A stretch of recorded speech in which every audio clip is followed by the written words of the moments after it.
Hello mga Lods, welcome back to my channel. So nandito na naman tayo para silipin naman natin ang estimated salary ng isang Kalingap team member na si Rachel Morales Vlog. So suportahan din natin ang kanyang channel mga Lods dahil siya ay isa ding charity vlogger.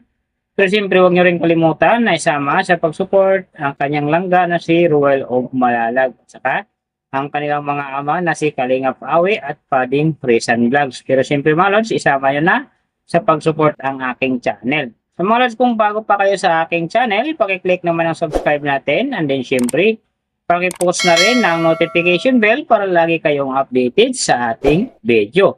So ano po ba ang hinihintay natin mga lods? Let's go!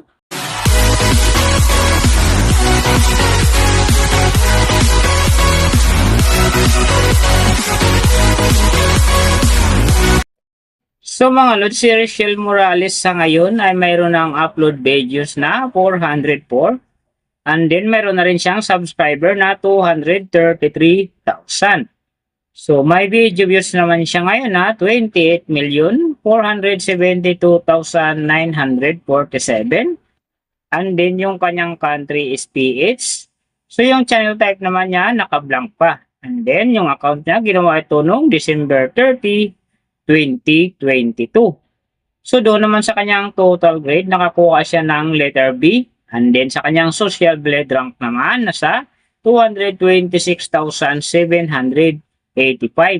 So doon naman sa kanyang subscriber rank, nasa 2,112. And then sa kanyang video views rank naman, nasa 477,924. So doon naman sa kanyang country rank, nasa 819. And then, sa channel type rank niya, same pa rin mga lods, naka-blank. So, nakita na natin yung kanyang ranking. Silipin naman natin yung kanyang last 30 days na subscriber. So, nakakuha siya dito ng 2K. Ang hindi lang maganda dito mga lods, kasi ang kanyang percentage ay bumaba ng 50%. Na ang ibig sabihin nun, mas bumaba yung pasok ng kanyang subscriber ngayon kung i-compare natin sa nakaraan niyang buwan. So, alam na this, mga Rochelle fanatic at saka Kalingap fanatic dyan. Share na natin sa ating mga newsfeed din sa ating mga friends ang kanyang video dahil mahalaga yan para gumanda ulit ang pasok ng kanyang subscriber. So doon naman sa kanyang views mga lods in the last 30 days, nakakuha siya ng 1.839 views. So hindi rin maganda ang kinalabasan kasi ang kanyang percentage dito ay bumaba din ng 14.2%. So share na natin ang kanyang video mga lods. Dahil napaka-importante yan para gumanda ulit ang pasok ng kanyang subscriber and then syempre yung kanyang views. So nakita na natin yung kanyang ranking, last 30 days subscriber and then yung kanyang views. Silipin naman natin yung kanyang daily summary from subscriber, views and then yung kanyang earning.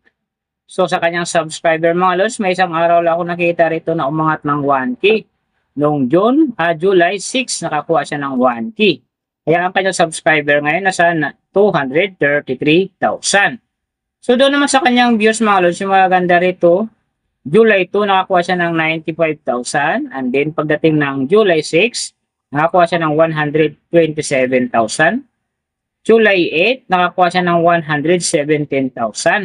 Saka yung last na medyo maganda po sa kanya dito, yung July 11, nakakuha siya ng 106,000. So yan ang magagandang views na nakuha niya mga lods. Pero sasabi ko hindi yun ganun kaganda kasi nga ang kanyang percentage dyan ay bumaba ng 14.2%. So doon naman sa kanyang earning mga lods, tingnan natin dito yung July 10. So sa kanyang low estimated, nakakuha siya ng $9. And then sa kanyang high estimated naman, nakakuha siya ng $146.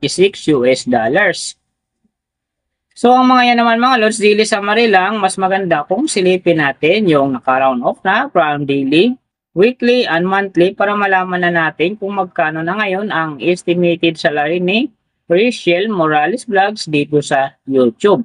So, unahin natin yung kanyang daily average. So, sa daily subscriber, nakakuha siya ng 67. And then, sa kanyang views naman, nakakuha siya ng 61,310. So doon naman sa kanyang daily, low estimated ng kanyang earning, nakakuha siya ng $15. So times natin sa 58, mayroon siyang 870. And then sa kanyang daily high estimated naman ng kanyang earning, nakakuha siya ng $245. So times natin sa 58, mayroon siyang 14,210. So yan mga lods ang kanyang daily average. So pupunta naman tayo sa kanyang weekly average. So sa weekly subscriber, nakakuha siya ng 469.